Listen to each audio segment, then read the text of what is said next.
Alright, welcome back to Panic Garage. We're going to do another 5-minute review, and this time it's on the Unimig plasma cutter. Yes, I finally bought a plasma cutter. Should have done it ages ago. Alright, stick around. Alright, the Unimig plasma cutter. Viper Cut 30 Mark II. It's probably going to be obsolete soon because they just come out with a inbuilt compressor version, which is like $1,800. I paid $715. Happy days. Alright, it's too big to try and film to rip it out, so I will come back. Okay, we have got it unboxed. Quite a nice little unit. It's got a built-in regulator. It does not have a needle fitting, which is a pain in the ass. Yeah, I'm gonna have to read the manual, find out what to do there. Got a bit of an idea, but comes with a manual. 10 amp plug for the DIYs. People who don't have a 15 amp plug at home.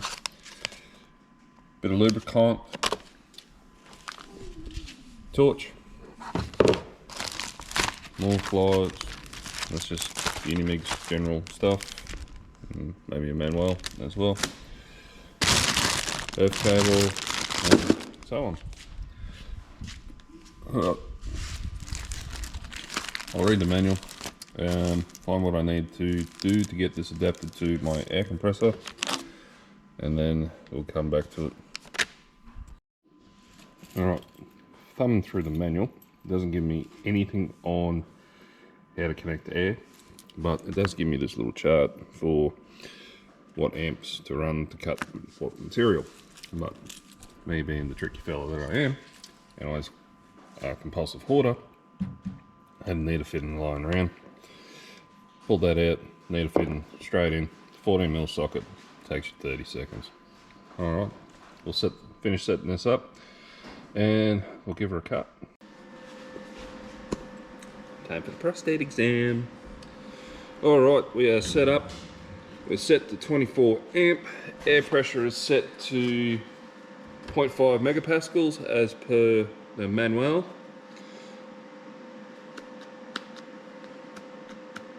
Nothing. Wait, there we go.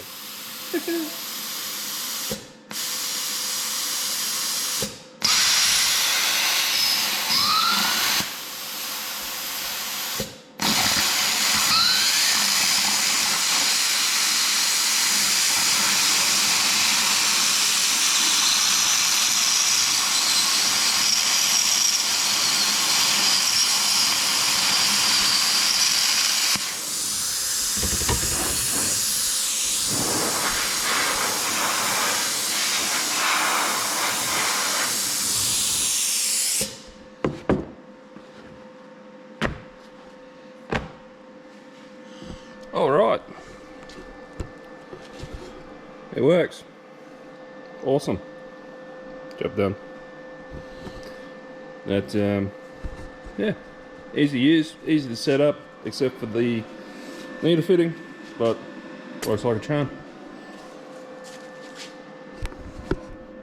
All right, that's me done. Thanks for watching. Click like, subscribe, all the good stuff. Leave a comment. We'll see you next time. Be good or be good at it. Cheers.